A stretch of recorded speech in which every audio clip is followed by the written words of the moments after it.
Let's turn on our monitor capture. While we wait for things to get started, I'm gonna go grab a jacket.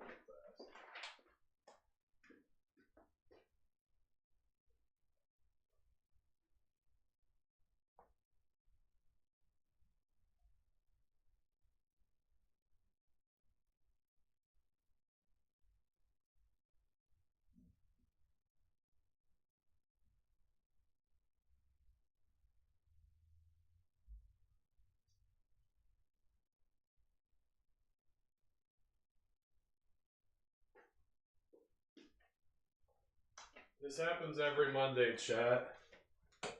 Every time I go to stream on Monday,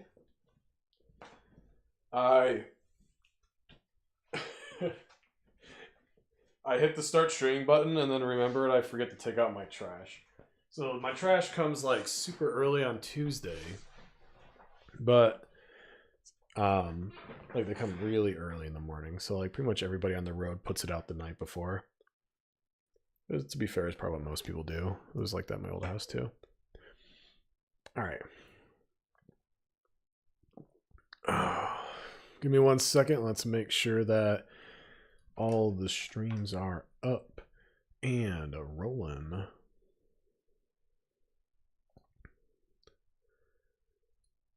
Over in my channel real fast. That's kicking. Good. Good. Go over to YouTube. Make sure that's kicking. Good. Good. Oh, give me one. Oh, yeah. Hold on. There we go. All right. So today, I'd like to cut this VOD into a small short video for YouTube. I just kind of want to review all the commanders that New Capenna has to offer. So we're over here on mythicspoiler.com. Mythic Spoiler is a great website to just kind of review cards as they come, or just wait for the whole thing to get spoiled, and then you can like see the whole list of every set.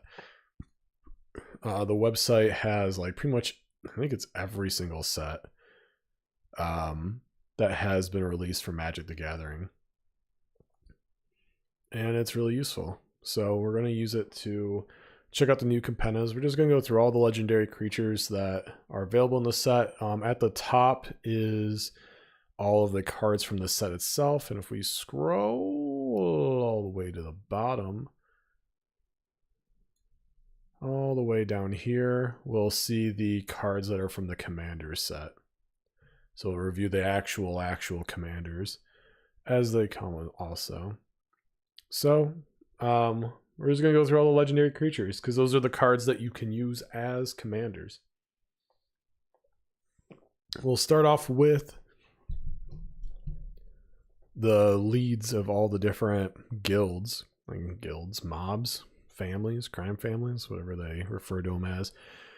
Starting off with Raphine, Scheming Seer. This is an Esper commander. Flying Ward 1, whenever you attack a target attacking creature, connives X, where X is the number of attacking creatures. Draw X cards. Connive basically means draw X cards and discard X cards. Put a +1/+1 counter on that creature for each non-land card discarded this way. This card was spoiled quite some time ago, and I've faced 1 or 2 people running this commander in the pod that I play in. And it's quite good. It provides so much good card advantage. Just the conniving ability. Even though you're like discarding stuff, you're essentially like able to wheel almost on your attack step, like constantly. And you're buffing it all the while too. So for me, I'm kind of like a Voltron commander, like snob. Is that the right way to put it? Probably not. I don't know. Like, I love Voltron commanders. I think it's fun. I feel like Voltron is the quintessential commander experience. You're focusing your whole deck around your commander, trying to do commander damage, and it just feels really good, you know. It feels like the proper way to play, at least for me. That's not saying that, like, you know, like, fuck people that don't do it that way or anything like that. No. Of course not. But for me, I love Voltron, and I love, like, trying to build Voltron lists is always fun. And I think Raphine would be a really, really good Voltron commander. So I immediately had thought about my Alayla list. Raphine would be really good in the 99 with Alayla because Raphine could come out and provide a bunch of card advantage, and then you can buff Alayla with the Connive because you don't have to choose Raphine. You can do any target attacking creature. It just has to be one of the cards that are attacking. Let's just like bring it up like this. There we go. Oh god, is it gonna flash something? You know what? I'm not gonna risk the comment section. You never know what you're gonna see in the comment section, chat. So I think in Alayla it does really good in the 99. By itself, the way that I think of building this would be to just jam as many creatures out as possible, and then you just connive for like a shit ton, and just dump your hand. You could do this as a self-mill deck if you connive enough, maybe. It would probably be good as like a Voltron, as like a self-mill deck that is backup Voltron, I think would probably be the best way, because the conniving won't be reliable enough to completely mill yourself out.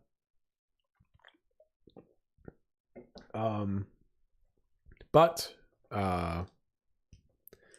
it will be enough to like make Raphine a threat just with commander damage, especially since Raphine has flying.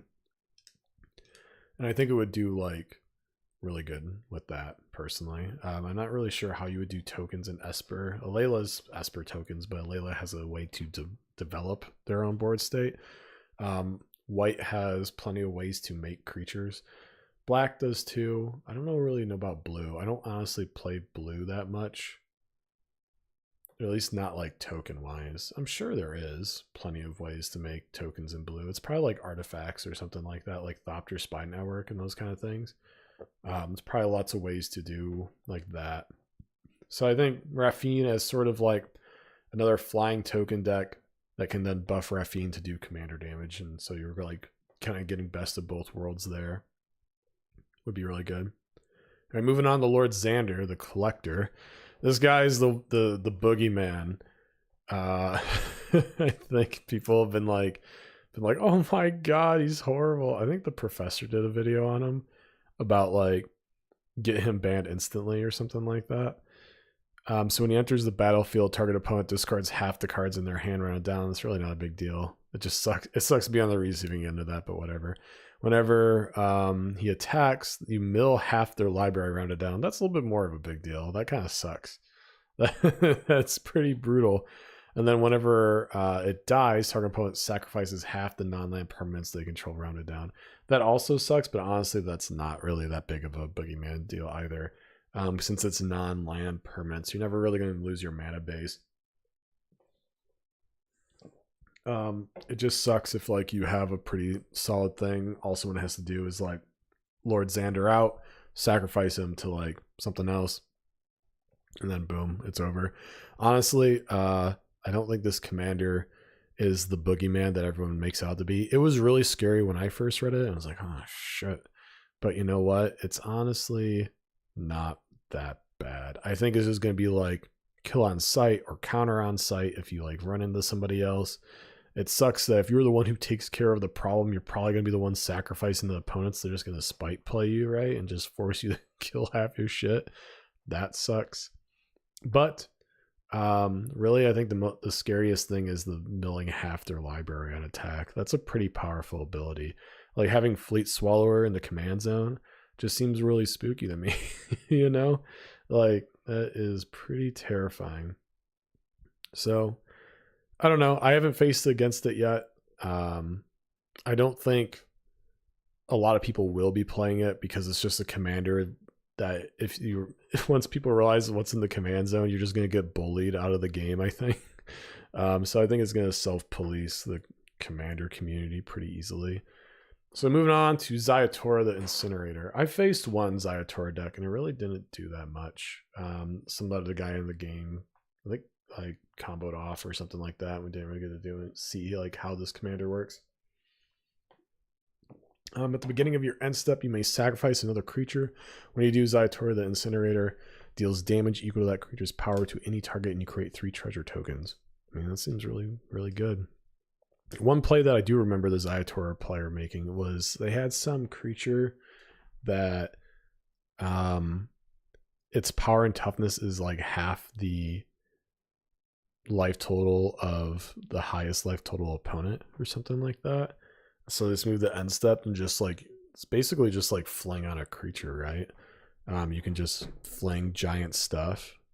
So I mean, like you run things like Impervious Great Worm, other just huge fucking creatures. Like what are the biggest stuff that you can find? You probably want to run things that like buff everything. So like run like Loyal Guardian in this list that just anthems everything and just kind of builds it up for later in the game. This is an end step trigger, so it kind of sucks that you can't just like do this at instant speed or something like that. He does do the damage, so like giving Zayatora lifelink is like really good. I wonder if people will do this as like an infect list. Let me double check infect rulings. Do you have to do combat damage for infect? I don't remember. Infect MTG. Creature deals damage to creatures in the form and players in the form of poison counters. Yeah, so maybe this will be like a scary infect deck. I hope not. I personally hate infect. I never want to see it at my table. I will exercise my right to not play with you. You know, if I see an infect deck, I despise it. It's the one archetype I refuse to play against. I'll play against stacks. I'll play against mass land destruction if like you can instantly win and not just make us all suffer. That would be great. Same with stacks, I guess. But infect, no place in Commander as far as I'm concerned. So it looks like it just has to do damage. So the way that I could see this is like the Zayatora is like somebody could easily turn this into an infect deck. You're just flinging creatures at people, applying infect to Zayatora. It's really useful for life gain though. Something like Basilisk Collar. Is this any power? Any target, yeah. So Basilisk Collar, sacrifice some like shitty little 1/1 or something like that, and just hit somebody for hit something for 1 damage and do that. That's the first thing that I can imagine. So you want something like Luxodon Warhammer, Basilisk Collar. What else gives lifelink in these colors? I'm sure there's some mono black spells that do it. I just can't think of right now. Oh, there's a couple other options, I'm sure. I think that this is a really good in the 99 for a Korvold deck, because not only are you having a free sack outlet trigger that you can then fling at somebody, you also create treasure tokens, which you can use for more sack outlets for Korvold. So you're flinging something that's huge, you're drawing cards, which is huge, or you're drawing a card for it, then you're making 3 more sack outlets that you can also translate into mana and card draw later on in the game, or right away, whatever you want to do. So it's like super, super good in Korvold.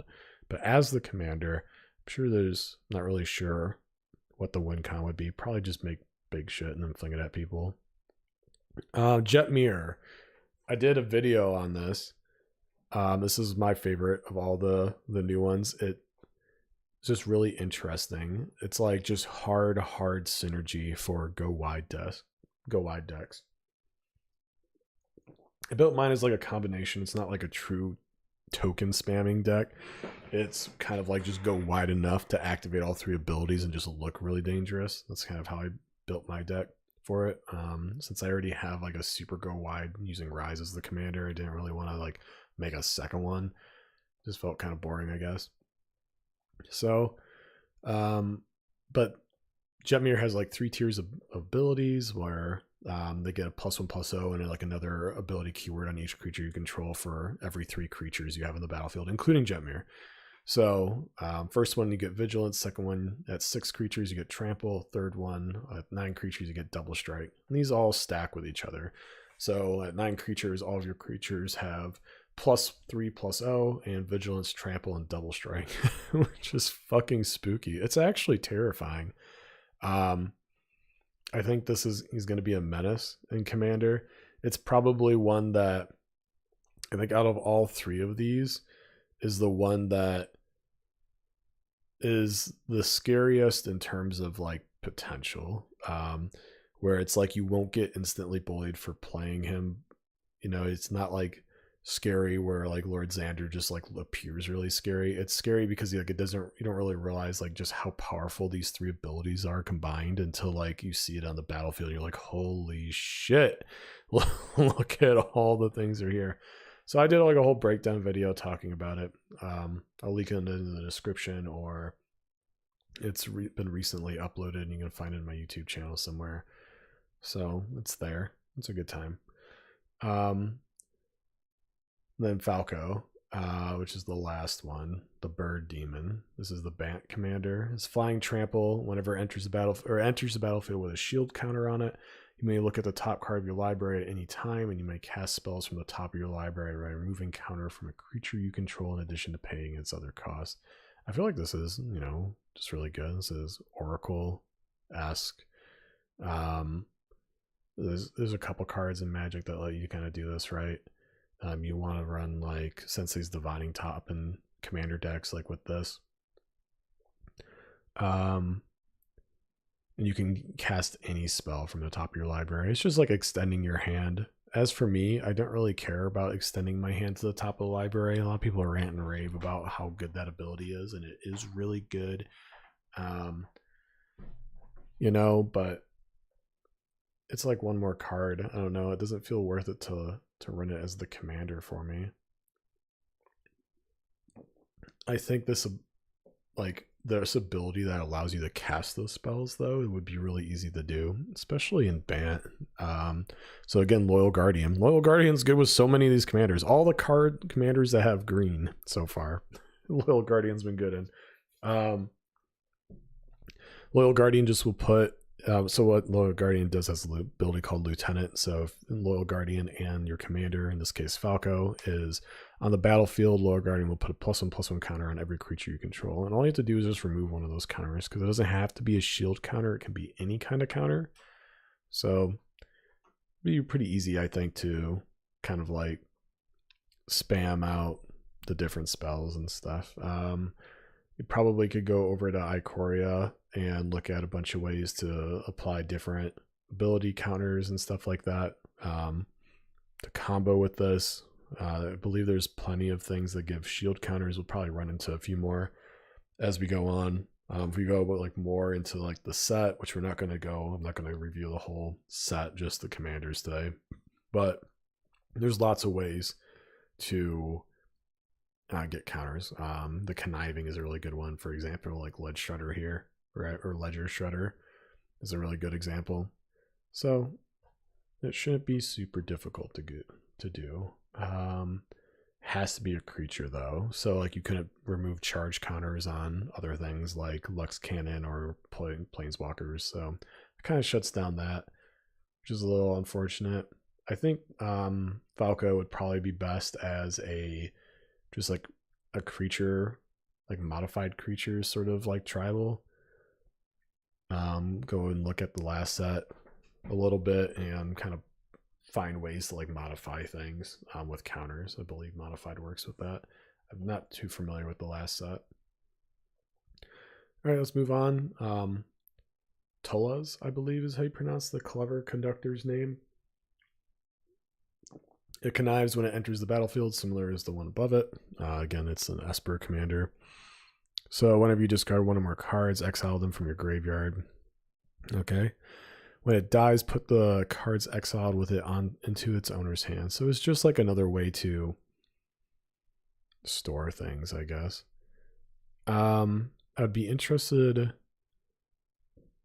kind of like Bag of Holding, I think, did something similar to this. So when it dies, put the cards exiled with it into their owner's hands. I wonder if you're running it as your commander, and let's say it gets swords or pathed or something like that, and you recast it and it dies later in the game, will you still get those? It's still exiled with it, right? Or does it treat that as a separate instance of the card? So like, for example, right? I learned this in my Teysa deck. So I'm playing Teysa Karlov, and I have Luminous Broodmoth, I think is what it's called.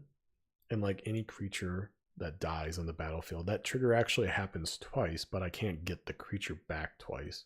So like, because the target would essentially fizzle, right? Or it would register it as like a separate instance of the card, or there was some weird rules interaction where you can't actually bring the same card back twice. And I'm wondering if it's sort of like the same thing with Tola's here, but it is exiled with it specifically, the card, so who knows. I mean, I think this is good. This would probably be like more akin to like combo decks or something like that. Like maybe like some kind of flicker deck or something like that. It's the only real way I can think of. So maybe you're flickering Tolas a lot to just connive over and over again, not really caring about +1/+1 counters on something. Probably just to kind of like discard and just expand that bag of holding that this commander like generates until you get to the point where you find like your combo piece, and then you sacrifice it and do like dramatic reversal or something like that to like the Isochron Scepter dramatic reversal combo, and like win the game somehow. I would imagine this would probably be a pretty good combo commander to like just easily filter through your deck and find something. Is it better than Thrasios though? I don't know. Thrasios is probably still better because it's just easier to just get the infinite mana and then just like draw out your whole deck that way, instead of having to have some other tool to flicker or connive or discard your stuff. That's one way I could see building her. So then we have Evelyn, who has Flash, and whenever them or another vampire enters the battlefield under your control, exile the top card of each player's library with a collection counter on it. Once each turn, you may play a card from exile with a collection counter on it if it was exiled by an ability you controlled. You may spend mana as though it was mana any color to cast it. So that like little weird wording there is, I'm guessing this would be in case you have like two Evelyns on the table, right? So your opponent's also playing Evelyn and exiling things with collection counters on it. They have to distinguish that it is by ability that you controlled, right? Like a specific ability. And then you can like go from there. I mean, this seems fun. This seems fine. I wonder, I'd have to look through and see if there's other ways to put collection counters on things, or unless it's like strictly like just Evelyn's kind of counters. I don't know if there's other ways to make collection counters in this set or not. Like the first thing I can think of is that this would be a thief deck, right? Since it has Flash, it would be no secret since it's in your command zone. Everyone knows that you can have it, but like you could just choose like whenever. Oh, it does whenever another vampire also. So it's vampire, tribal, thief sort of things. Can this go in Edgar? No. Okay. That's unfortunate. But at least there's another vampire commander that's like not Edgar, because Edgar is, I guess, really expensive right now. I think he's like $80 or something. So having like a really good vampire commander that's not Edgar, I think is important to give like people that weren't fortunate enough to pick one up when he was cheap an opportunity to play vampires and like do pretty good.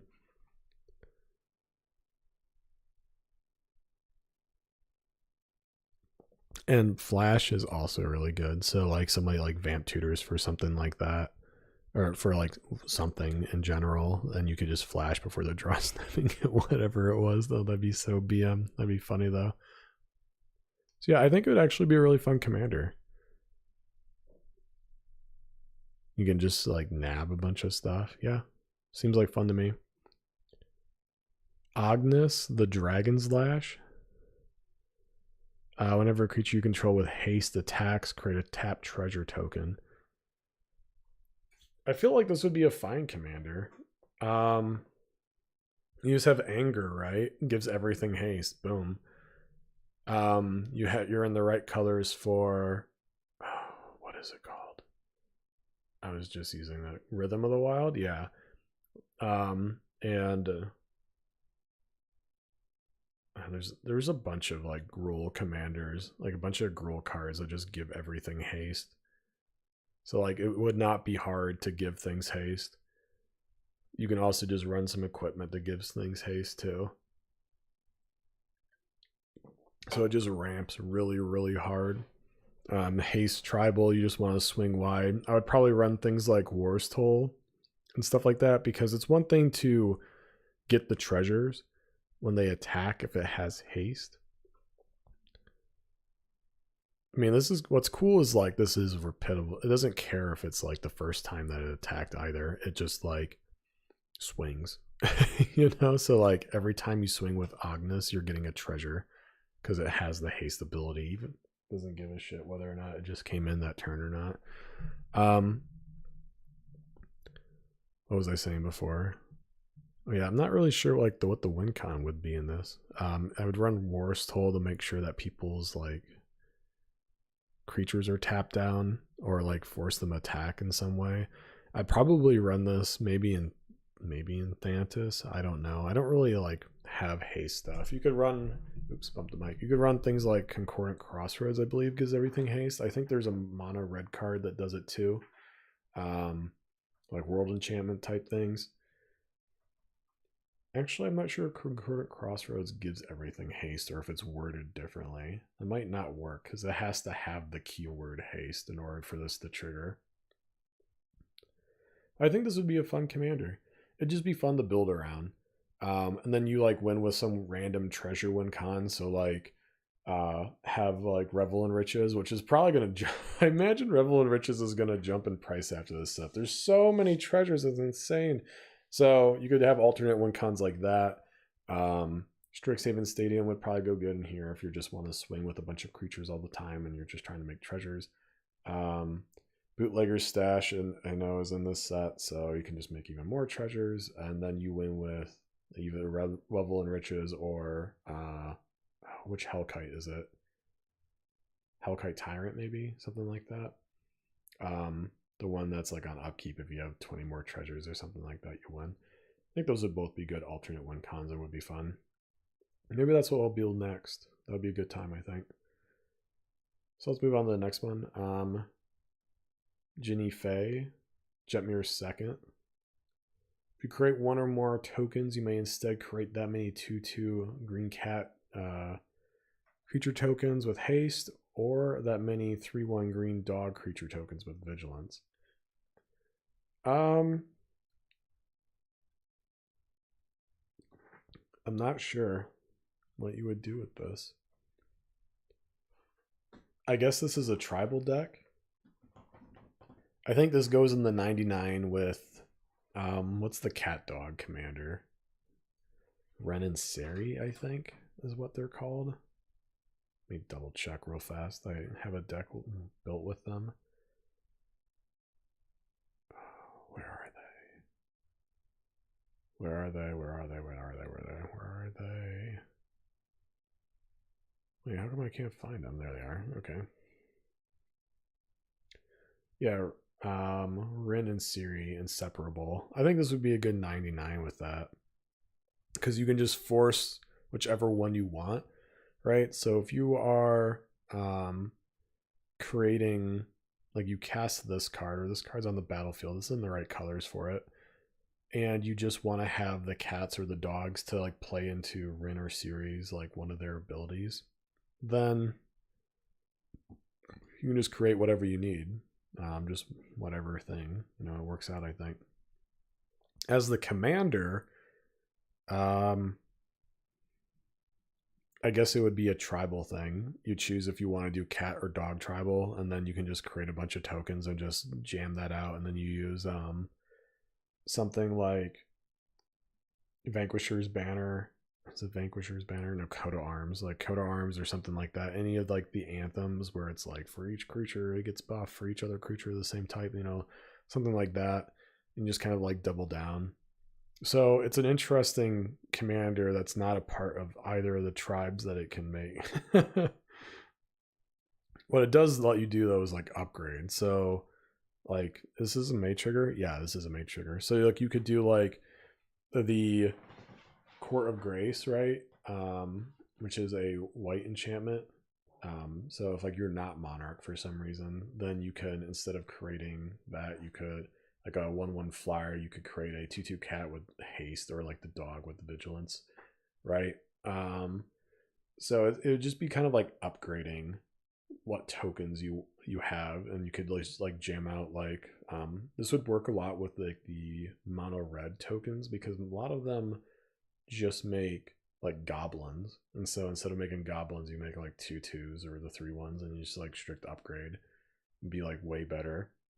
So it would probably be a really good budget commander actually, because you could get like a lot of these like cheap token creations and then just kind of strictly upgrade them to better creatures.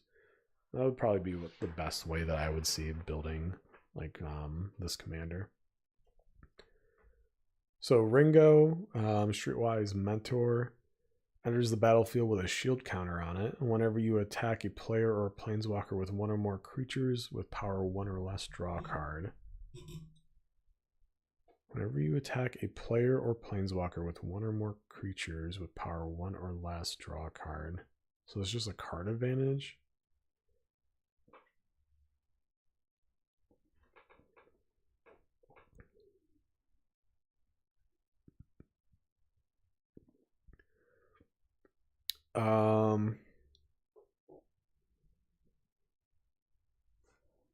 Not that it needs it, but this would go really good in Arcades. Because of the walls. They all have 0 power. Most of them do. Not all of them, most of them. There's a really good wall in this set actually that goes really well with Arcades. A new wall that does like all this stuff. But yeah, this would go really good in the 99 Arcades. As a commander though, what would you run it with? Just another token like kind of deck, I guess. Another like Selesnya tokens with blue card advantage, I guess. Something like that. You can run like Toski in it and get the card draw for Toski, maybe double up the card draw with Toski.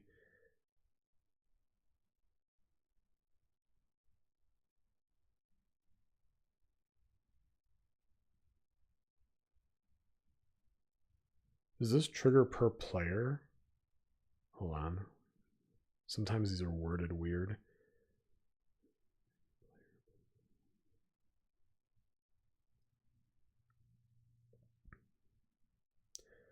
I think it does work per player.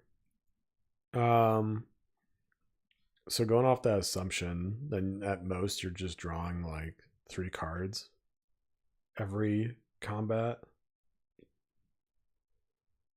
It's kind of meh. I don't know like if it's worth it for an Arcades because it's not per creature. So like, do you really care? I don't know.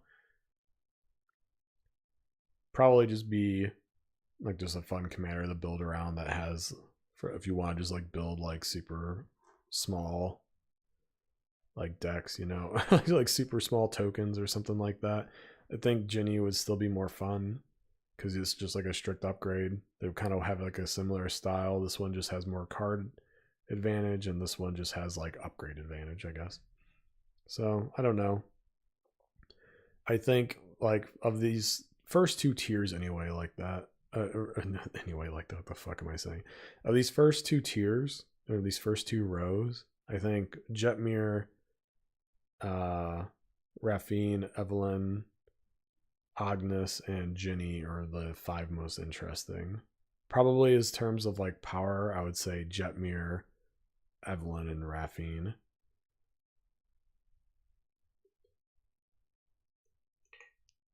Yeah, I think so.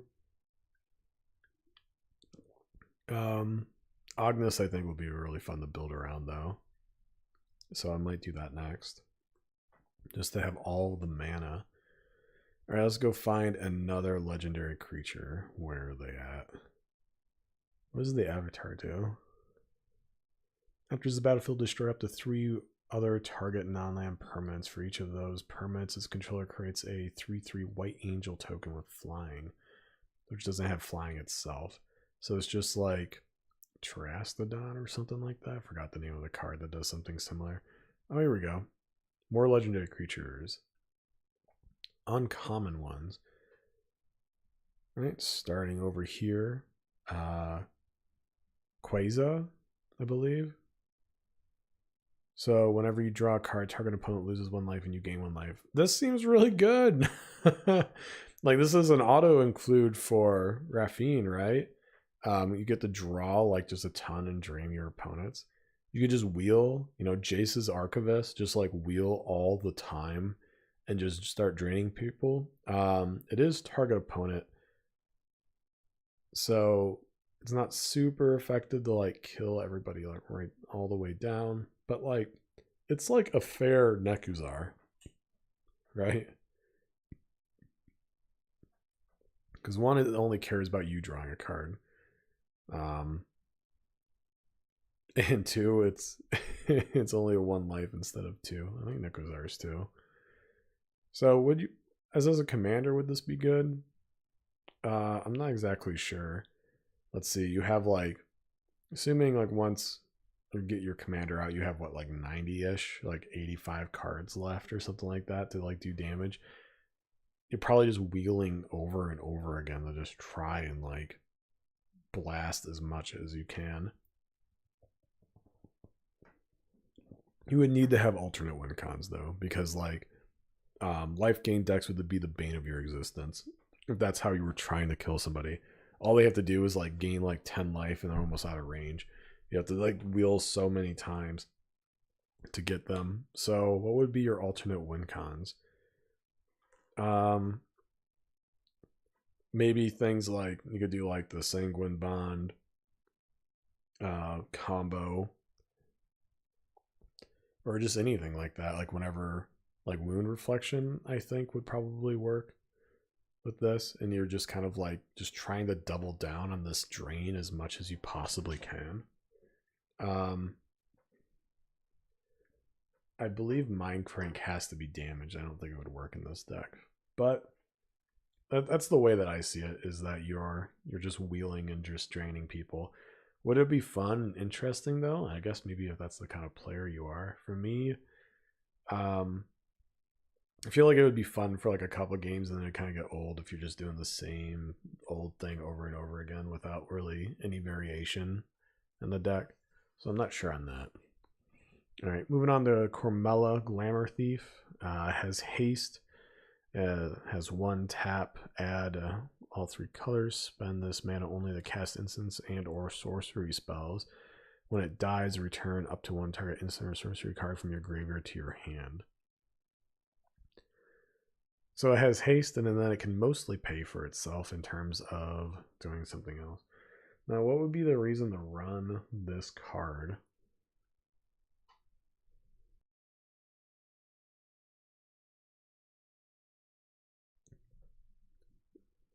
Why would you run Cormella? Like, what would be the game plan with Cormella? I guess just another combo deck, right? Is just like recursion to make sure that you have the card that you want to combo off with. I don't know. I don't see it. I don't see the line. Like, I'm not really a combo player. I don't really know combos too well. So I'm not sure. Not sure what you would want to get. Oops, sorry. Just like fidgeting while I like think about what you would build Cormella. You know, like, what is the play? What is the hope? What is the dream with Cormella? Gosh, I have no idea. Like, do you really care about the mana dork action? I guess you would, if maybe if you're like a spell slinger deck. Just get like 3 mana. Feels good for like the next turn, right? You just kind of get Cormella out as soon as possible. Well, if that's the case, well, this is when it dies. That's when you get it back. I mean, it's just good recursion, I suppose.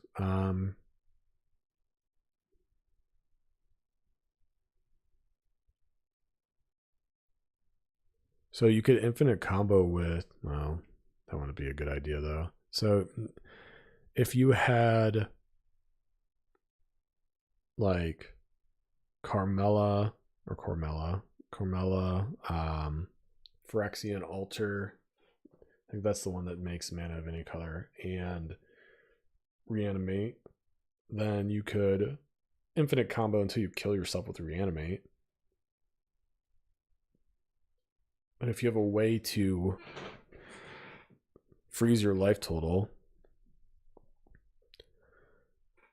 all right, 5-card combo coming in. Are you ready? Blood Artist or any Blood Artist type effect, like Zulaport Cutthroat or something like that. Cormella, either any way that to make mana when something dies. So like either Phyrexian Altar, or Pitiless Plunderer, and Reanimate. You just sack Cormella to whatever. Find some sack outlet for Cormella. Cast Reanimate. Get her back to the battlefield. Sack her again. When she dies, you return Reanimate back to your, and you just kind of do it over and over again. That's one way that I could see like drain. It seems so convoluted though. It needs to be a funny combo. So that's like one of the ways that I can think of, is that this is just another combo commander. It probably would work pretty well, honestly. Especially since she has haste. As long as the instant or sorcery spell that's reanimating her has, you would need something like Platinum Empyrean or something like that, so you don't kill yourself with the reanimate combo also. I'm not sure if I mentioned that. But you need to find some reanimate spell that's 3 seams or less, and that only costs 1 pip of each of those colors. That way you could use the mana she generates. And then like Pitiless Plunderer, because like you reanimate her, she comes back and she has haste, so you crack the treasure from the Plunderer, make the 3 mana, kill her with some sack outlet of some kind. She goes to the graveyard, gets your reanimator spell back. You cast her, cast the reanimator spell, get her back to the field, and then just like combo off for the win doing that. So she's in the right colors for just like a million fucking tutors to do something like this. So you have all the mono black tutors. You have Gamble in red, which you can also just get something, and if you discard it, who cares? You can just sacrifice her and get it back anyway. If you discard the reanimator spell, I just don't know too many reanimator spells. I don't really know what you would get. Reanimate, I believe, deals damage to you equal to like the CMC, so like yikes, I don't know. You also have like Mystical Tutor and all the other things as well. So I think should probably be like a good combo deck that way to just like drain people and do stuff. Oh, you'd have to like build the whole deck around that though, which I don't personally find super fun, but I think some people would find that interesting. So yeah, I think that's the play with her. Mr. Orfeo the Boulder. Whenever you attack, double target creature's power until end of turn. That sounds fun. It's just Voltron, right? Like, that's what you're going for here. Seems pretty straightforward to me. With black, red, green, what artifacts? What do you have access to? There's a good equipment somewhere here. I think it's a precon equipment. Or is it?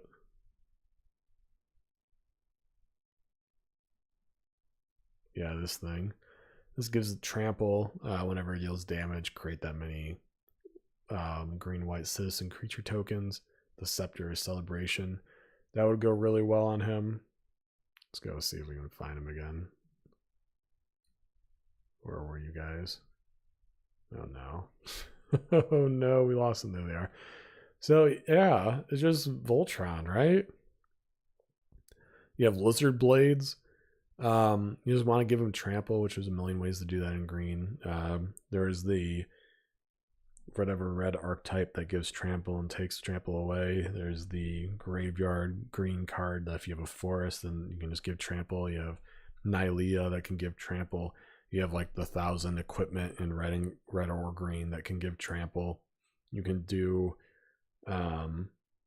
Trailblazer boots to just say F trample, you can't block me anyway, because Trailblazer boots almost always works for every opponent. There's almost always some non-basic land that your opponents will have by the time it's relevant to get through. And yeah, it's just seems straightforward commander damage, like Voltron deck to me. Like you run Xenagos to just double his power, because Xenagos is at the beginning of combat, right? So you double his power, and then on attack you double it again, and then it just seems really good. And you give him haste, so he's a 2/4 by default, right? It just turns into a 4/4 on attack, which is fine. Just super straightforward. You can't give him like Shroud or anything though, because it's target creature, so he has to target himself if you want it to do that. So like no lightning grease for you or any other of the Shroud things. So you just gotta keep that in mind, I guess. It's just really funny. This is super straightforward. So Rocco. When Rocco enters the battlefield, if you cast it, you may search your library for a creature card with mana value X or less and put it onto the battlefield and shuffle. So it is an X cost commander. Never played an X cost commander. I'm not sure if commander tax has to be separate than the X cost, I think.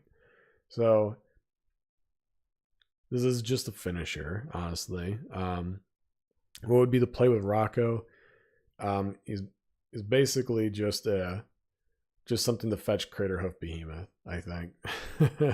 In these colors, there's so much support for red, green, white to just go wide, go crazy, and then you just cast him like super late game where X equals 8 or whatever and get your finishing creature, like Craterhoof Behemoth or End-Raise Forerunners or something like that, whatever else you can do. Yeah, it's just that straightforward. It's just a finisher. I don't really think you would cast him super early for anything. Maybe if you were like desperate, because you want to save up. You wouldn't want him to cast him over and over again and get his commander tax like super high, so it's just really hard to do the X spell. This is something where Circles of the Dreams Druid, Going Rights of Icklemok flipped, or Gaia's Cradle just comes into play, right? So you can just have like a ton of mana from all the creatures you generate. This is just like a go wide strategy and then just get Craterhoof. Boring as fuck. I don't like hate Craterhoof. I don't think it's a broken card. It's just so boring. It's just like let's get Craterhoof and win the game, It's like, what the hell? So boring. Like Grella enters the battlefield, exile any number of other target creatures controlled by different players until it leaves the battlefield. When an exiled card enters the battlefield under your control this way, put 2+1/+1 counters on it. So I was reading this card the other day, and it made no sense to me. I think it's a misprint, honestly. I keep reading it, I just don't get it. I don't understand how it works. So when it enters the battlefield, you can get any number of other target creatures controlled by different players until it leaves the battlefield, or in different players until it leaves the battlefield. All right, so it's like any of the other like white like cards that do something similar to this. So when an exiled card enters the battlefield under your control this way, put 2+1/+1 counters on it. So why would they ever enter our control? Like enter under our control? Like, where's the support for this? So you have to yoink your opponent's exiled cards.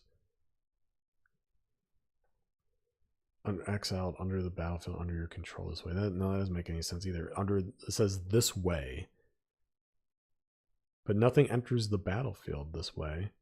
When it enters so she enters, right? She enters the battlefield. Exile any number of other target creatures controlled by different players. So you get like one creature per opponent until she leaves. So only she has entered. Everything else is tucked under her right now. And that when exiled card enters the battlefield under your control is away, put 2+1/+1 counters on it. It makes no sense. Like, I don't get it. I don't understand how this card works. So we're just gonna ignore it. I've read it so many times, and I feel like it's honestly just been like misprinted or misworded or something. It feels like it doesn't make any sense. So we're just gonna pass and go and find other creatures. Here's one that we missed. Jaxus, the Troublemaker. So it has red, or it's 3 in red for a 2/3 and has a blitz cost. Blitz is a cool new mechanic that came in, so it gives things haste. Then when it dies, you draw a card. And then it also gains sacrifice at the beginning of the next end step. So it's like dash, but arguably better in some cases and arguably worse. So dash is like a similar kind of mechanic where it gets haste. You put it onto the battlefield as an alternate cost, but it bounces back to your hand. In this case, you have to sacrifice it, but you get to draw something when it dies. So whether or not it dies during combat or whatever, it doesn't really matter.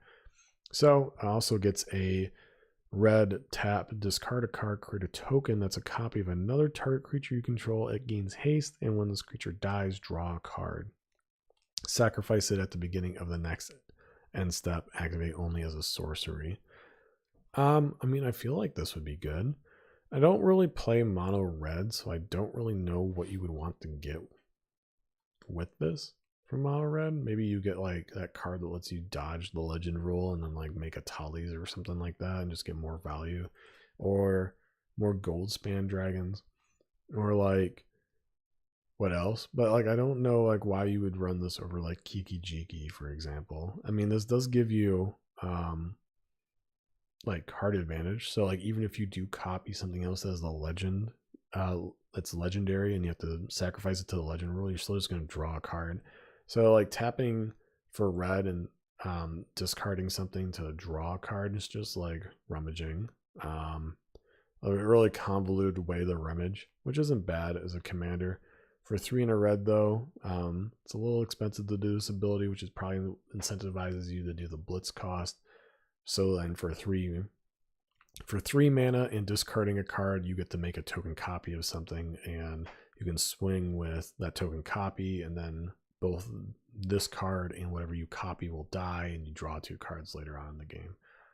At end step. Unless it dies during combat, of course, or some other reason it dies. Is it good? I feel like somebody will find an interesting way to play this card. I feel like it has like potential. I'm just not familiar enough with mono red to really know what that potential is. But I think it'll be fun. Is there anything else that I missed up here? Nope. I think there was like one more legendary creature.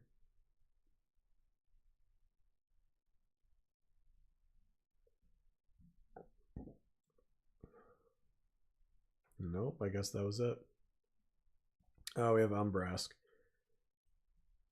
Good old Umbrask. The worst original Praetor, and also the worst of the new Prince of the Praetor. So at the beginning of your upkeep, exile the top card of your library. You may play it this turn. Just card advantage, usual red stuff. And at the beginning of each opponent's upkeep, the next time they would draw a card this turn, instead they exile the top card of their library and they may play it this turn. Annoying, but honestly, as far as how mean Praetors can be, this is probably like the least. Like even the original Umbrask was better than this one in terms of like oppression that it puts on your opponents, which is what Praetors are known for. Praetors aren't known for being nice. They're like the mean, spooky character, like creatures that haunt your opponent's dreams and shit.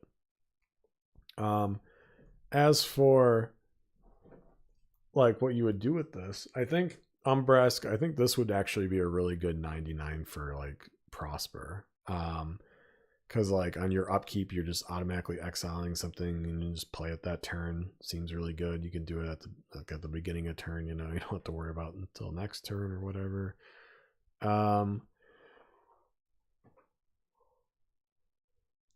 It seems just really good to me. I don't really play Prosper, so I don't really know if there's like cards you'd rather play instead of this.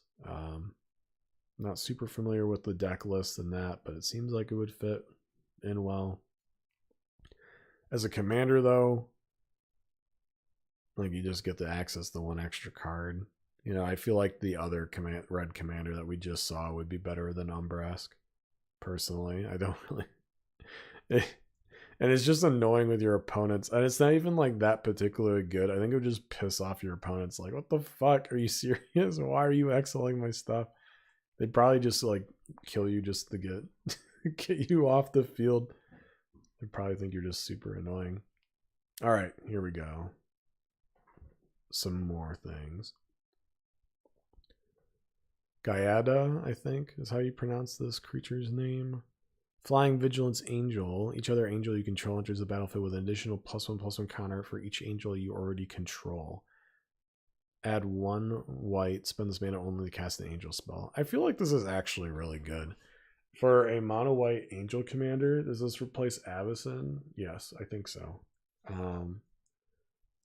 Avacyn's still in the list. Because they just get buffed really fast.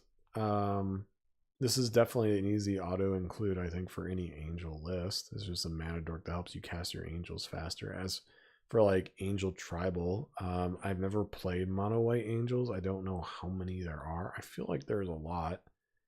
I feel like there's plenty of support for the creatures. And I think that this would probably be good for that. It'd be nice. It's nice to have a mana dork in the command zone. I don't think this is going to be the commander damage. This is just support for the other angels you draw, so you want to have like other ways to go and access those angels and stuff. But I think it's a pretty good card. Might be interesting to like build around, kind of check it out in the future or something. As for the street artist, here is a flash, defender, haste, and copy target spell you control that wasn't cast. You may choose new targets for the copy. Oh gosh, this is bizarre. This is like something that this is like another 99. You get the copy things extra times or something like that. As for like the commander, why I don't really know why you would.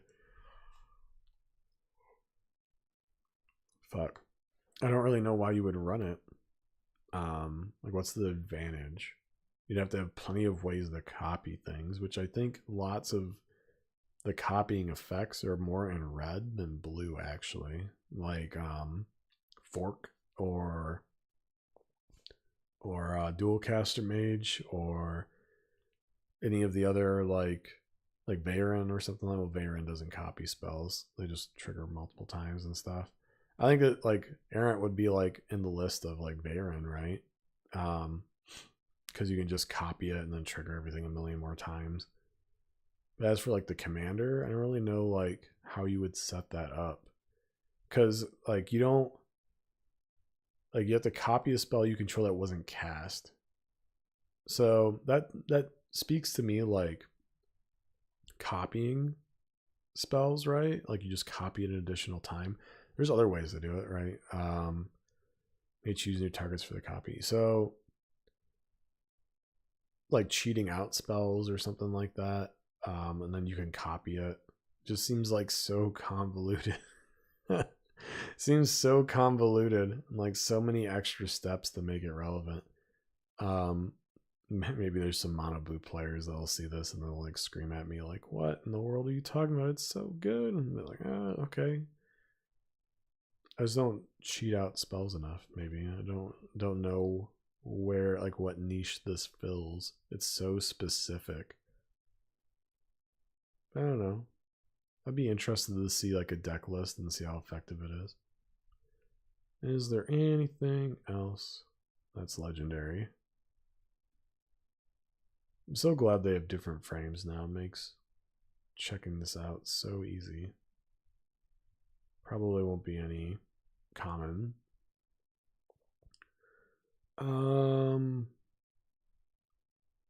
Nope, I think that's it outside of like the new commanders. Where's the wall? The wall's colorless, right? Well, here's one wall. This is the wall I was talking about. Where is the wall, actually?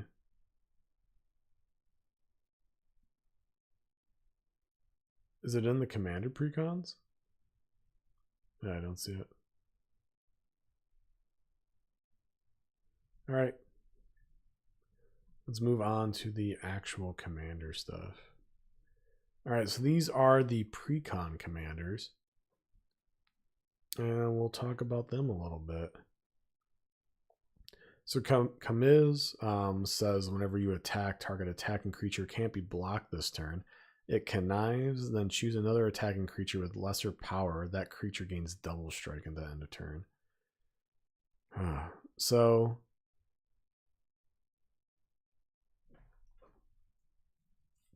I don't know. I don't get why you would play it. I don't know. It seems kind of boring to me.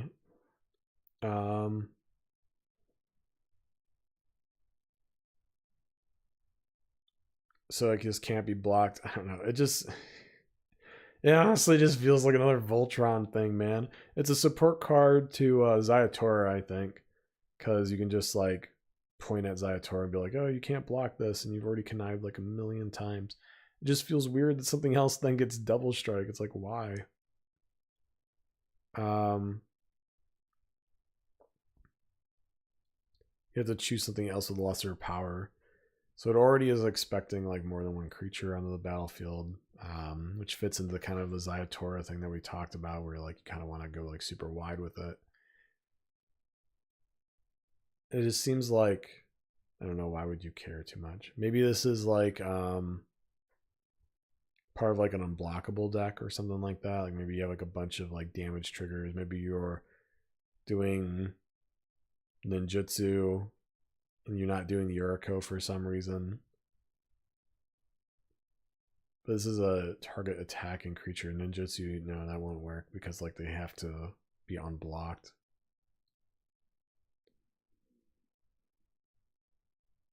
I don't know. It just feels so weird that they are pointing to like two separate creatures. I don't know. I don't know what this works with. I don't know what the play is for these things. Ah, man. I don't know. I just don't care. It just seems boring to me. Honestly, I just don't care. And Hello, the Painter. The first instant sorcery spell you cast each turn has Casualty 2. Casualty says, as you cast that spell, you may sacrifice a creature with power 2 or greater. And when you do, copy that spell, or copy the spell, and you may choose new targets for the copy. That seems really fucking good to me. That seems really scary. So you'd want to run some things with probably like anthems. You just have like a bunch of like bears that you can cast, and then like other things. It's like creatures you control get +1/+1 or something like that. Anything like that to buff them. And those colors, I'm not sure how many of those effects there are, but that would be the play, I think. And it seems really good to me, right? Like in those colors, like blue and black, like especially like Torment of Hellfire for like X, and then you just sacrifice something with 2 power and like you double it. Like it seems so good. I think it'll be really scary. I think this is actually a really good commander, and I think it'll be really scary on the battlefield because you just won't ever see really what's coming, and it's part of like, it's like a cast trigger. Even if like your opponents counter the original, you'll still have the copy. So like you'll just always want to populate your board with like little things that you can sacrifice to this ability and then copy it. It's only the first thing you cast each turn, so you won't really be comboing off with this, I don't think. Because even like if you have to do it on the first instant or sorcery, like, so it's not like you can be like, oh, I want to go do something, get like infinite mana, and then and then like cast something, you know. Well, I guess there's plenty of ways to get infinite mana without casting an instance or sorcery. It's just not ways I'm thinking of. So, yeah. It's also funny that it works with like counter spells too. So you just like want to double down on like counter spells and be like, yep, I just want to make sure that that thing's not going to resolve because it's each turn. So you can just sacrifice stuff. Yeah, seems really good to me. I feel like what would be the play? I'm trying to think of like anthems in those colors, and I can't really like think of any off the top of my head. Because like a really like if you just have like one anthem in this deck, then like one like in literally anything that anthems the power by one, then bitter would be like really good. They're like open up so much, like things that create upkeeps or like things that create tokens on upkeep or like as part of casting the spells, you know, makes like Thopters or something like that, and then anthems them a little bit, and you can like sacrifice them. Seems really good to me. Seems really, really good. So, going over the toolbox.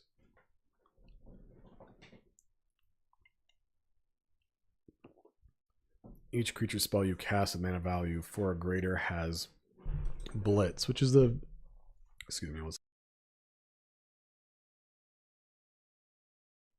oh man, sorry about that. I'm fighting like a cold right now, so this is kind of hard to do. Maybe I should have waited to do this. Either way, let's continue. So each creature spell you cast with mana value 4 or greater has Blitz, and its Blitz cost is equal to its mana cost.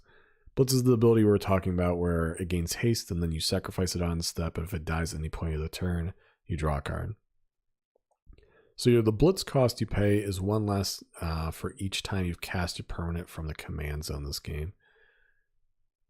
Your command a permanent. Each time you've cast your commander from the command zone this game, being Toolbox himself, right?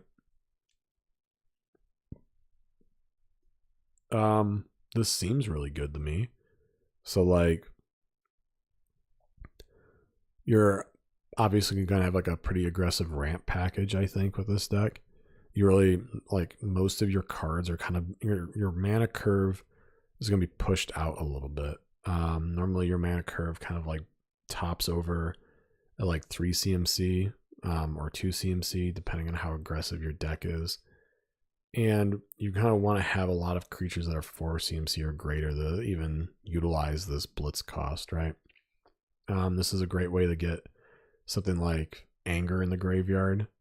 I don't remember what the CMC of Anger is, but like you could just like cast it for its Blitz cost and like let it get sacrificed. And then you have that in the graveyard. It works out really well. Can't really think of it on the top of my head that works really well with this, but it lets you cheat things really well, and then you just like reanimate them. So you could Blitz out your turn. I think it would just trigger on the opponent's next turn. I'm not exactly sure with that. Maybe there's a way to get around this sacrifice trigger so you can get things out with haste easier. But I think Toolbox would be a fun commander to kind of like build around, to do like kind of like cheesy things like that. It's definitely a reanimator deck. You want to have ways to get your creatures out of the graveyard so you can just kind of keep doing it over and over again. If you cast, this is like great because your opponents won't really want to kill Toolbox because they don't want his second ability to reduce the Blitz cost to go up anymore. They'll be like, oh my god, this is awful. So depending on how much you're abusing it, maybe like they'll start. It's like, well, if we kill him, he'll just recast his commander, and then the Blitz cost would be reduced even more. It'll be crazy. So yeah, I think it's an interesting commander. I'd be interested to build around it. Be a good time. Let's move on to Kit. So Kit enters the battlefield, create a 1/1 green-white citizen creature token. At the beginning of combat on each player's turn, you may tap 2 untapped creatures you control, and when you do, target creature that player controls gets +2/+2 and gains trample and until end of turn, goad that creature. I think this is fun. So yeah, it's just they really are promoting so many go wide strategies with their commanders around this set. Like so many. You just tap some creatures. It's you can only do it the one thing, right? Yeah, so you can only goad like one particular creature, but so it's really dependent on effectiveness depending on like what your deck or what your opponents are playing. Maybe you want to force them to attack with some utility creature that they've been holding back the whole game, or maybe somebody's playing a Voltron or other like scary like kind of thing, and you want to give it trample. Somebody's running like Animar. Would Animar work? No, Animar is pro white, right? I don't think it would work with this. I don't remember what Animar's protections are. It's black and something else. But yeah, like just like scary things. And just force the swing at your opponents. I think it's kind of troll. I think Thantis is a better troll than Kit is, but Kit's a good troll nonetheless. And I think it would be worth maybe like trying once or twice, kind of see how effective it is. Just goad tribal. Would you pick this over? There's another, I believe it's the same colors. Hold on. Maybe we can find it. I think it's 2020 Commanders. No, 2019 Commanders. Yes. Hold on, it's gotta load everything. Yeah. Same colors. Whenever your opponents can't cast spells during combat, whenever a creature controlled deals combat damage to the player, go to each player that creature that player controls. This feels like it would just be way better as a commander than the other guy. So I don't know. Cause like you all you have to do is just hit one thing. Where were we? There we go. And like hit them with one creature. And you go to everything. You don't have to tap your creatures down. Giving it trample though is a good troll. I think it would be funny to try it just for that and see how well it works. All right, moving on to the Pulverizer. So whenever the pulver counter on target creature, whenever it attacks, target creature you control gains trample and gets plus X until end of turn, where X is the number of different kinds of counters among permanents you control. This is interesting. I wonder how many different kinds of counters you could get out. Let's see. Let's go through a couple. There's a counter for almost every in these color and Bant. The only one that I can think of that gives indestructible is a mono black card. You can do trample. You can do flying, I believe. You can do vigilance, I believe. You can do +1/+1 counter. You can do charge counter, loyalty counter, because it's any permanent, right? Yeah. Shield counter. Are you in red? No. There's like at least like a million others. You can put a -1/-1 counter on something like that. There's probably a couple other ability keywords that I can't think of. So let's say like the most you get is like 10 or something like that. Let's be generous. Let's say you could get like 12 different kinds of counters on stuff. You could eventually get there. I think time counters on something like upkeep you can probably also get. So would it be worth it to gain +12/+12 and trample until end of turn? No. I'm sorry, but no. This card is kind of garbage. I'm going to be real with you guys, chat. This card is kind of garbage. There are so many more non-convoluted ways to buff this guy, to do commander damage, or like to make any sort of threat whatsoever. That doesn't involve making sure that like having like a Tarmogoyf of like of creatures of counters, and it's so weird. And I feel like it would just be so inconsistent, honestly. I feel like it would be really, really inconsistent. So I would just avoid this one personally. I don't plan on ever building it. It makes me want to think Voltron, right? Because, like, why not? It seems like that's the route it wants to go. I don't know. It seems super convoluted to me and feel like there's just much easier and less wacky ways to get shit up. So this guy, Tavit, Seller of Secrets. This deck today. Actually, I played against somebody running this commander today, and they won on turn 5 going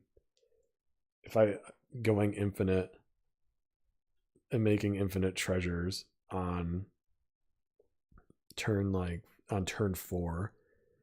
They didn't quite have infinite. I managed to stop them from getting infinite, but they had like 18 or something like that before they got the infinite card. They almost had infinite life, infinite card draw, and infinite mana on turn 4. So it was, he had 4 lands, he had Soul Ring at some point he cast, and it was whatever the artifact creature is that came out in Modern Horizons 2, that's like whenever you create a treasure, a food, or a clue, you make all 3. And it entered, so no matter what we picked, they got 5, because they make 2 votes. Each opponent votes once.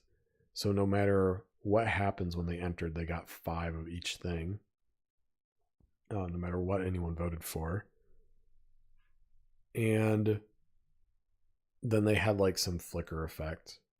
They like flickered it like 3 times and then got Deadeye Navigator, and I managed to like Pyroblast the Deadeye Navigator. So that's how the combo got stopped. And so yeah, it was really scary. I thought this commander was funny, or like was interesting. It's because I think the commander that I wish there would be more of. It's just a lot of them are just kind of bullshit. It feels they feel kind of mean. There's no like Consul's Dilemma where it's like kind of like useless shit, you know?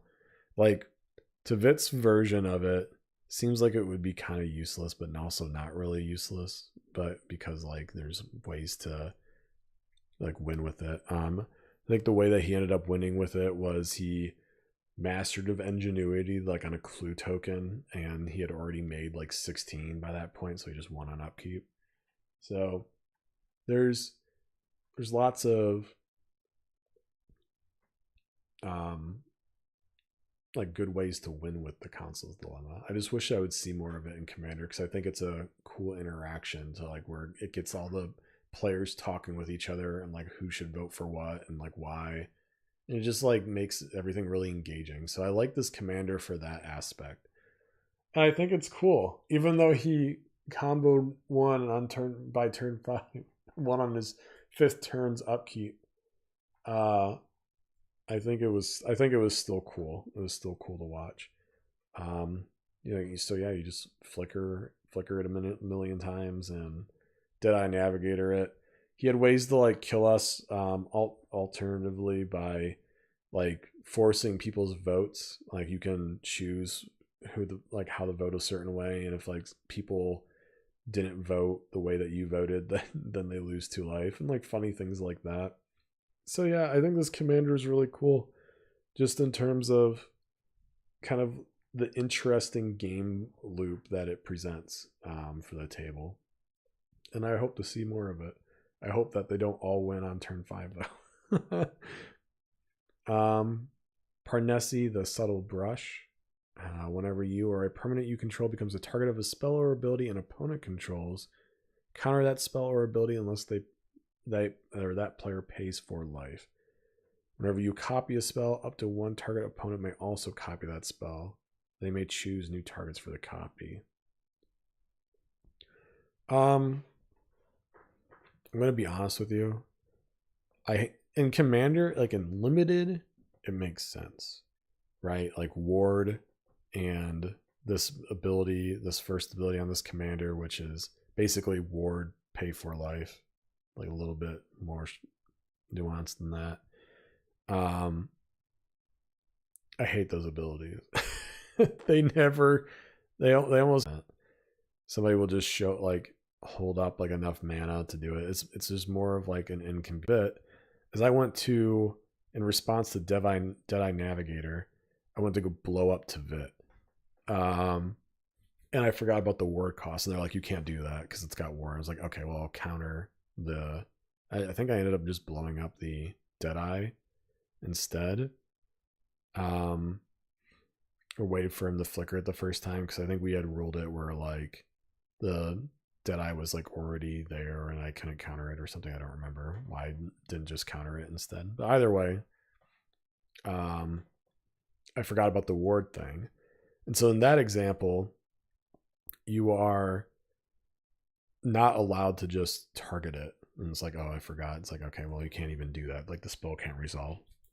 What happens with stupid abilities like what Parnessi has, God, I hate these kind of abilities on cards, because like assholes just take advantage of it all the time. It's like, whenever you or a opponent you control becomes a target of a spell or ability an opponent controls, counter that spell or ability unless that player pays for life.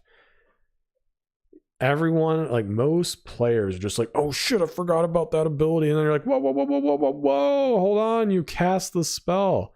They're like, well, come on, man, I forgot. It's like, okay, that's too fucking bad. You forgot.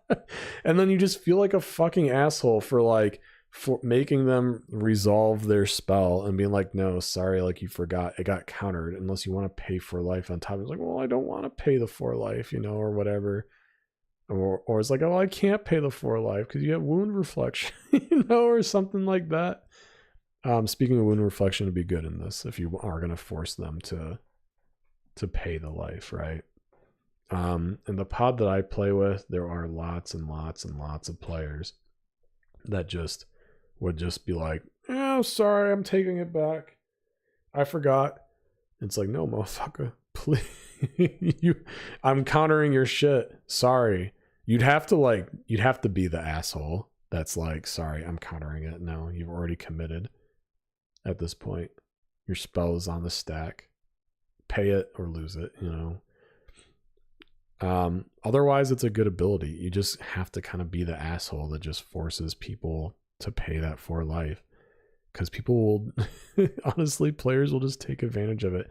Maybe like the players in your pod, maybe it's not so bad.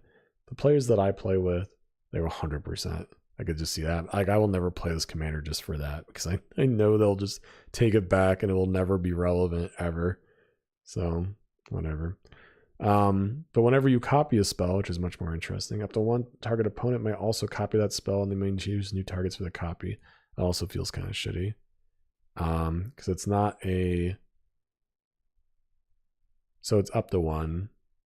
So it's whenever you copy a spell. First, you have to figure out how to copy a spell at some point. So there's a spell slinger deck that's copying it, and then it's like you can politic with your opponents or something like that, I guess, and then they can copy it. Like, hey, listen, I'll let you copy it if you go and like cast murder and I'm copying murder. If you want to kill a 3rd thing that's not mine, go for it, or something like that. So it's a good politics card, I guess. But I feel like if you're, I don't know, maybe I'm too jaded by my pod, but I feel like it would not go well. I don't know. I'm just going to personally avoid this card. I don't really see anyone that I play with using this card either, because they probably came to the same conclusions that I did about it. You have to figure out how to copy it. Its second ability seems, its first ability, you have to be an asshole to make sure that's actually relevant. Second ability, you have to go and like do some more extra steps to kind of like do what you want it to do, and then even then you might not even use it a lot because you have to go and politic. I guess it implements more table talk and like making deals with people, which is cool. But in terms of like actually the card, I don't know, doesn't seem very interesting. The Beamtown Bullies, cool art, vigilance and haste. Target opponent whose turn it is puts target non-legendary creature card from your graveyard onto the battlefield under your control against haste goad it at the beginning of the next end step, exile it. Why exile it though?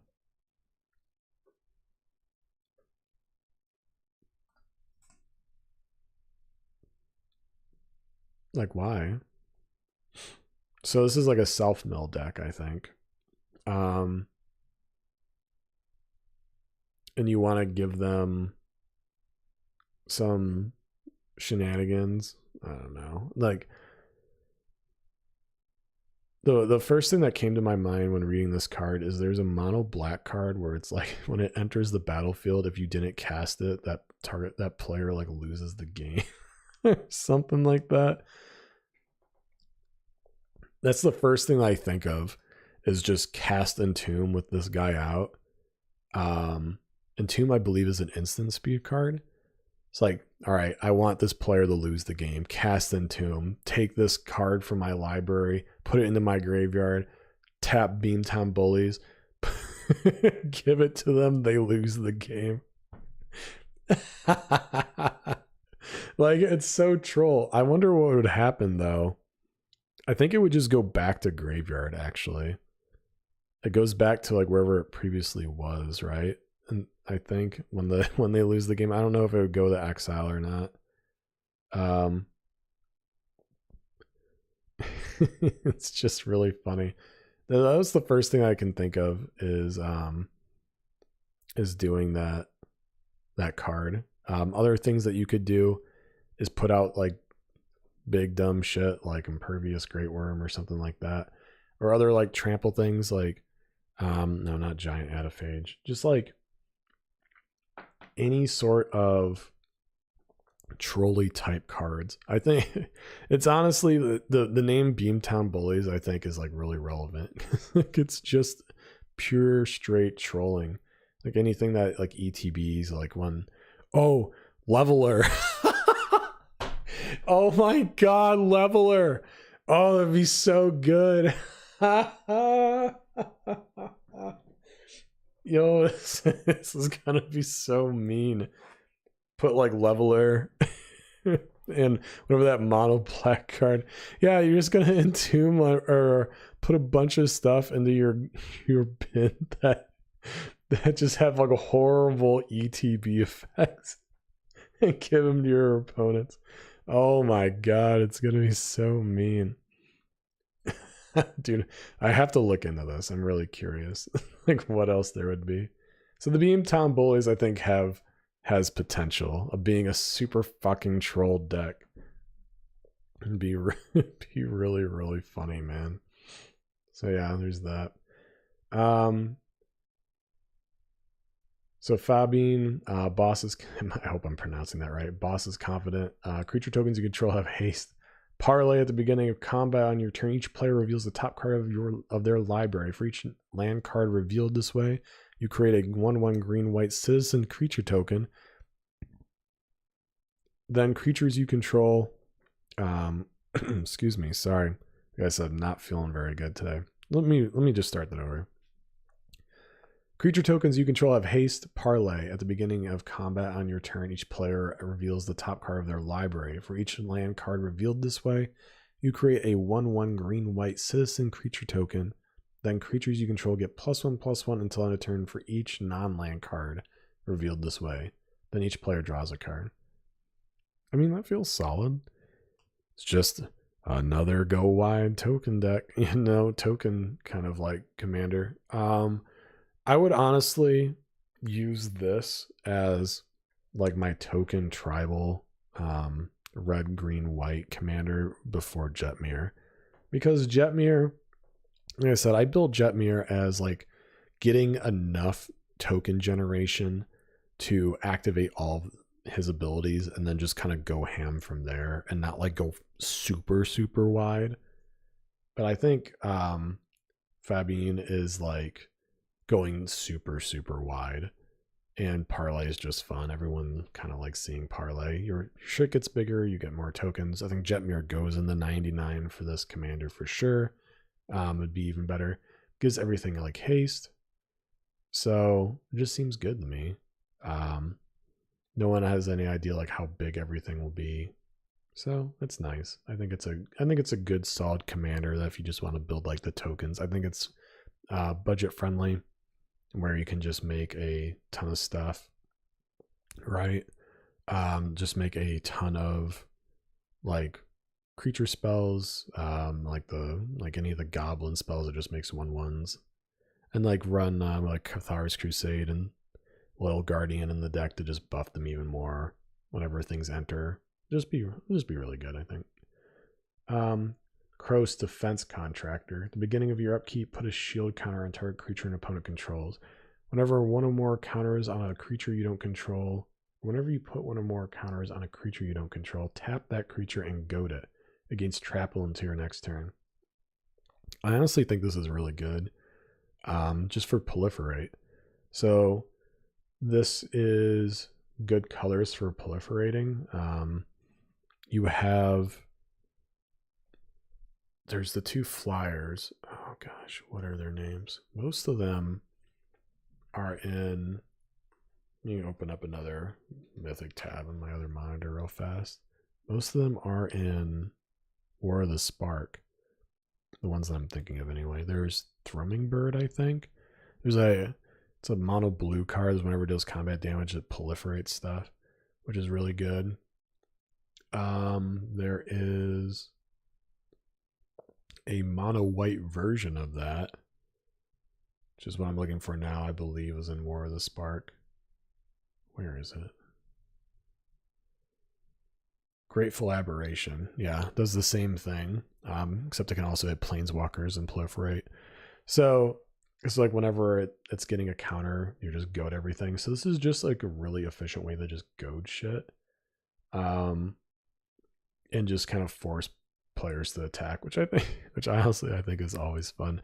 Like I'm a big fan of Pramicon decks. I'm a big fan of Thantis, just because I like forcing my opponents to attack each other. It's like, yo, guys, let's speed up the game. Like, nothing triggers me more than like the person that has like 34 power on the board with like trample, and they're like, I don't want to make any enemies, man. So I'm just not gonna swing. And I was like, are you fucking kidding me? Come on, let's end the game, dog.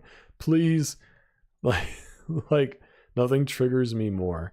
So yeah, I'm gonna force you to attack. Unfortunately, this isn't Bant, so you don't have like War's Toll or any of the other like forced combat things. You're just pretty much using Krosa's ability to do it. That being said, though, there are a lot of ways to put +1/+1 counters on things in these colors. Trying to like think of like a couple other ones off of the top of my head. Like looking through like War of the Spark, there's probably like a lot specifically in here. Like if we go through like the other cards, there's probably more support for it.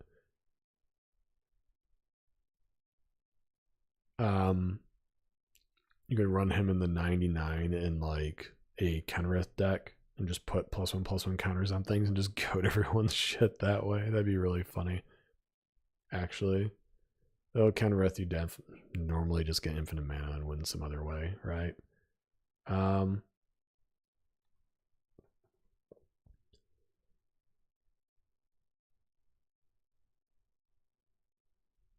I'd have to, not usually putting counters on like opponent's creatures, so I'm not sure what other cards could do something like this, but I think it would be fun to build around and like force people to attack. In the pod that I play, and I played so much Thantis recently because I was going to make a video on that before I did Jetmir. I think they're sick of it, so I'm going to give them a break for a little bit. Play like a lot of Thantis for like 2 weeks. But yeah, lots of proliferating. You also have, there is a mono green like landfall proliferate card. There's Flux Channeler, which whenever you cast a non-creature spell, proliferate. So there's lots of proliferating, and find ways to put counters on things. Even if like your opponents are putting their own counters on stuff, you can proliferate it, and then you're putting a counter on it, and it still triggers it. So you can use you can amp their stuff up even more, which I think is really funny. And I think that's cool interaction personally. I think that's awesome. All right, let's keep going. So, Dennery Kim or Klin, something like that. Editor-in-Chief. So whenever it enters the battlefield, I'm sorry, with a choice of a +1/+1 counter, first strike, or vigilance counter on it. Whenever a non-token creature you control enters the battlefield, if it has counters on it, put the same number of and kind of counters on that creature. It feels really good, honestly. You're once again going into proliferating. You probably are putting like a vigilance or a first strike counter on this guy when he enters the battlefield instead of the +1/+1 counters, and you just find like a bunch of ways to put +1/+1 counters on him otherwise, and just kind of like put as many types of counters on him as possible. So like whenever you cast something else, they just also get like a shit ton of counters. Like Luminous Blood Moth would be, or Brood Moth would be like a really good card in this deck in the 99, because like things just come back with the flying counter. Like somebody kills the Editor-in-Chief, he ETBs with a flying counter on it and with a vigilance counter, which is probably the one that I would pick mostly. I really like vigilance. I think it's pretty underrated ability. Super, super useful. And yeah, so it's the same number and kind. So if you just jam out like a ton of proliferate things. All right. Oscar, Rubbish Reclaimer. This spell costs 1 less to cast for each different mana value among cards in your graveyard. Whenever you discard a non-land card, you may cast it from your graveyard. I think this plays into Connive really well and Madness decks really well. It's like a Dimir Madness commander, which I think is actually great. His ability, his first ability would reduce the commander tax portion too, which is awesome. I'm not sure how high you could get that number up. Maybe this is a self-mill deck. This is probably a self-mill deck. And then like you're winning with like Labman or something like that. And like you just wheeling Jace's Archivist again. Wheeling over and over again.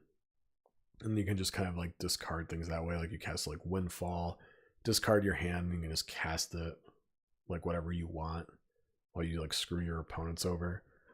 So yeah, I think this is a solid card. I normally don't do too many like discard things or like self-mill things, so I'm not sure how fast you could do something like this and like how fast you could build out the board state. But yeah, it looks really good. It looks like a lot of fun.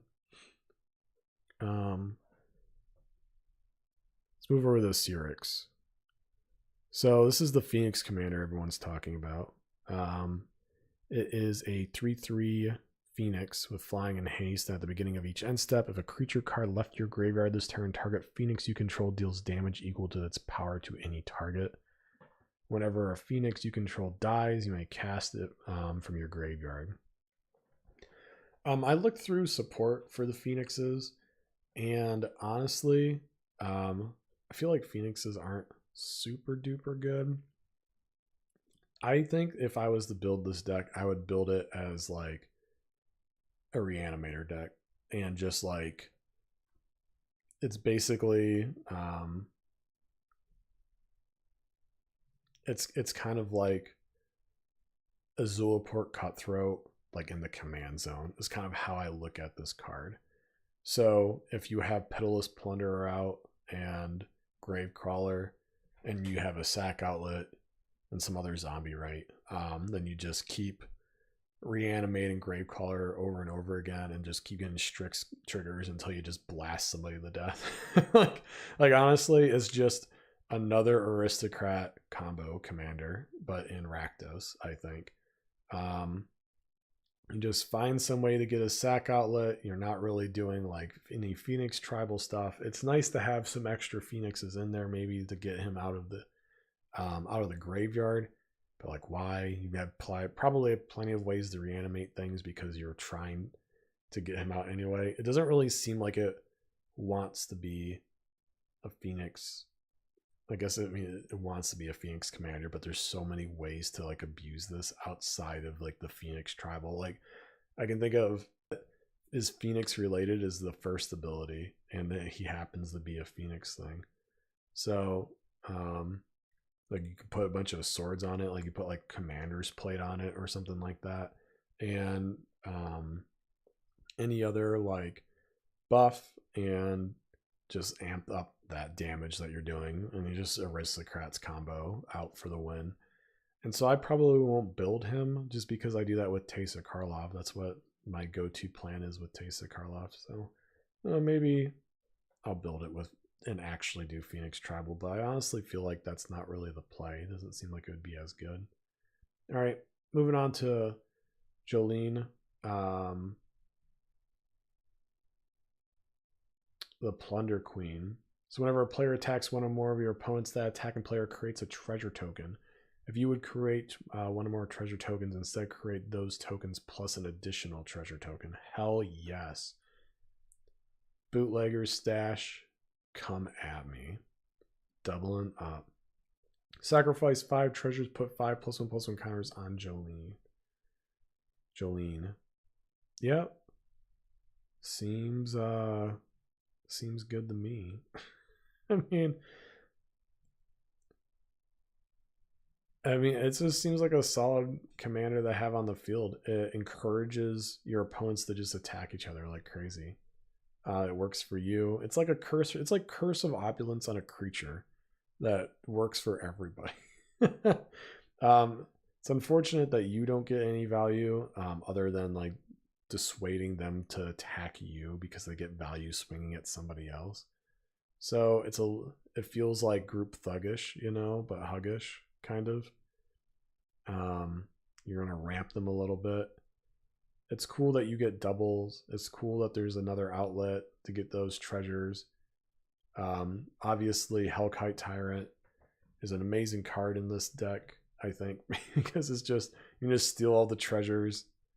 Well, probably not steal, right? If like you actually got through with Hellkite Tyrant, they'd probably just sack those treasures in response. They deny you the value, which makes sense to me. I'm doing the right this Hellkite Tyrant, right? But yeah, you want like gold spam dragon in this deck. Yeah, it's Hellkite Tyrant. Yeah, I ended up putting this in my my Thantis deck. It's really good in the 99 in that, I think. It's good in a Ruick Thar decks, I think, because you can get more ramp that way. It's good in any deck that has to do with like making like treasure tokens or anything like that. So yeah, I think it's a solid card. I think it would be a fun commander to build around. Kind of like see how the group thuggish thing works out. And maybe we'll try that in the future. Alright, Bess, Soul Nourisher. Whenever one or more hold on a second. Whenever one or more other creatures with base power and toughness 1/1 enter the battlefield under your control, put a +1/+1 counter on Bess Soul Nourisher.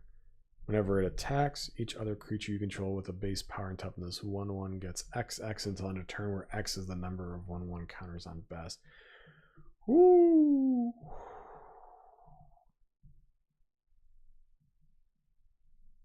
So, this is super powerful for the Selesnya. You don't need Critter Up Beam. So, you're going to be rocking maybe a couple Proliferate things, like Evolution Sage and Grateful Aberration. You're definitely going to be jamming out 1/1s. All you want are 1/1s. So I believe the base, if I'm not mistaken, the base power and toughness, they don't care about like anthems. So if you had like any insert anthem here, right?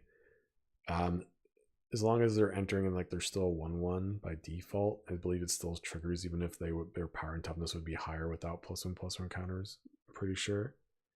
You just have to remember that this works like one at a time, so you can't like March of the Multitudes or something like that and get like a billion 1/1s out and then get 1,000 counters on Bess.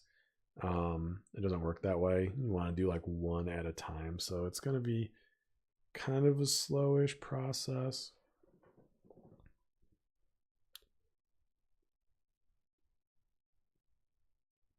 Yeah, I don't know. It feels like there's some combo with this that you could do. Not sure. Not sure though. It is really cool though that it anthems based on like anthems everything. So you want to have like a bunch of ways to give trample in this deck. I don't know what I think it's Brawn maybe is the mono green card that gives trample. Nylea again that gives everything trample. This is the red archetype that gives things trample. Not sure what other like cards can like give creatures like trample, but it would be it's going to be really really good. I think Bess is a solid card. I think it would be it would be really scary the first Bess, honestly, because that could get out of control so easily and so quickly. You know, there's a lot of ways to make 1/1s in Selesnya, and like make 1/1s like at like one at a time. You know, it's like whenever you cast a creature spell. What's the name of? There's a card in the like 2 sets ago, one of the Innistrad sets that has like it makes things with training. I had it in my Jetmir. I think I cut it though. Yeah, I cut it. Where is it at?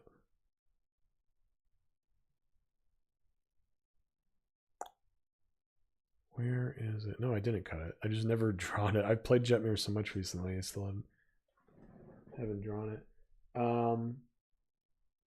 Yeah, whenever you cast a creature spell, create a 1/1 green white human soldier creature token with training. That'd be a really good card in that deck too. It's the Selesnya colors. Tender Shoot Dryad, amazing card in this deck. Scoot Swarm, amazing card in this deck. Secure Tribe Elder Steve, amazing card. It has to be 1/1, right? Yeah, so like Birds of Paradise wouldn't work. Avenger of the Zendikar wouldn't work because they're 0/1s. Same with like Astra won't work. Adeline would work though. Would work really well actually. Toski would be legit. Yeah. I think this is a super legit card. It's super cool. The Court of Grace would be nice. Even if you lost Monarch, then she gets buffed. If you have Monarch, so what? You have a 4/4. You can just make 4/4s. That's fine.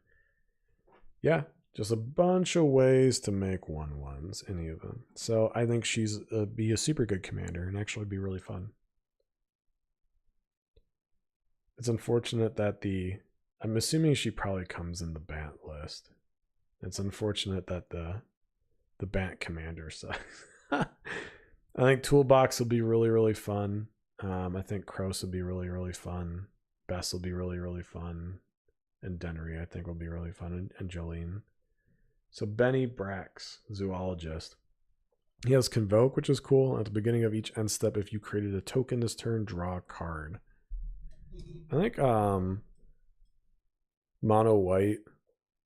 It depends on how much you feel like if mono white is at a disadvantage. I'm not in the impression that mono white is at much of it, like maybe like 3 years ago, but not anymore. I don't think mono white has like this huge fucking issue with like ramp and card draw.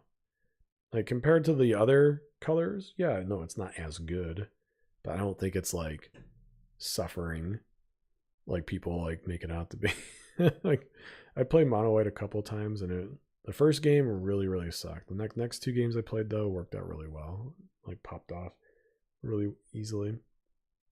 That being said though, it's really cool to have Convoke. It works out. Like Convoke in the command zone is awesome. Like you just want to like jam out tokens with Benny also, right? So many token support in this deck. Or in this set. So you just get to create tokens and then you can do draw cards. It's cool that it doesn't even have to be creature token, so like Smothering Tithe, for instance, which is funny. It's like, hey man, do you want to pay the 2? If you don't, not only am I making a treasure, I'm going to draw a card on your end step. It's just funny. And so yeah, it's it's a super cool card, man. I'm hyped. I'm hyped about it, I think. It's going to be sweet. And I believe that's the last commander. I don't think there's like any other legendary creatures.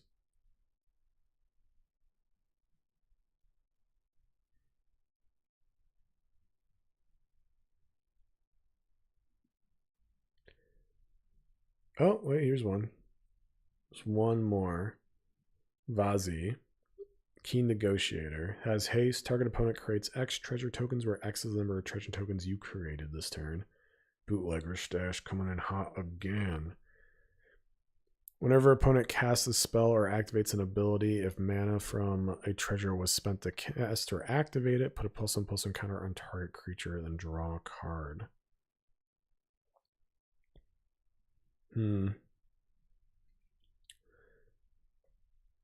It's like group hug, I guess.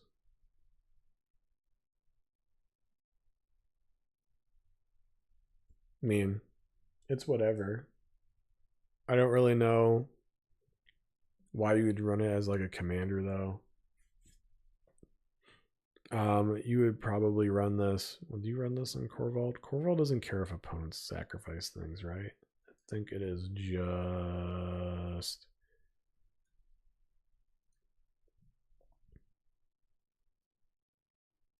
where is Throne? It's Throne of Eldraine, right? Yeah. I think it's just you. I think he only cares if you cast them.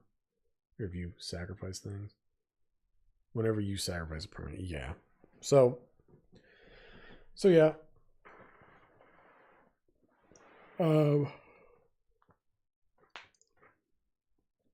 Yeah.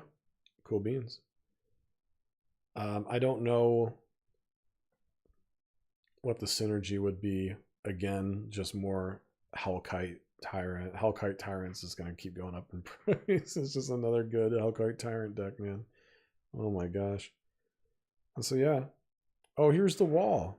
Shit, we're going to get sidetracked. Here's the wall I was talking about. Defender Vigilance, reach trample whenever it attacks players who attacked you during their last turn as though... oh, it can attack if they attacked you as though it didn't have a defender. In Arcades, you don't really give a shit.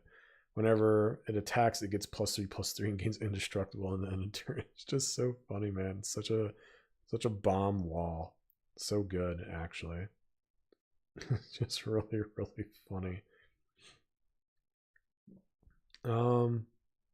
Yeah. Well, that's all of them now. We finished it. I am going to end stream early. We're just going to go over this stuff. Not really feeling really well. So, still trying to get over a cold. If you were hanging out on YouTube or Twitch, or if you're watching this later, I appreciate you stopping by. Thank you so much. We'll go back to Foxhole probably tomorrow, I think.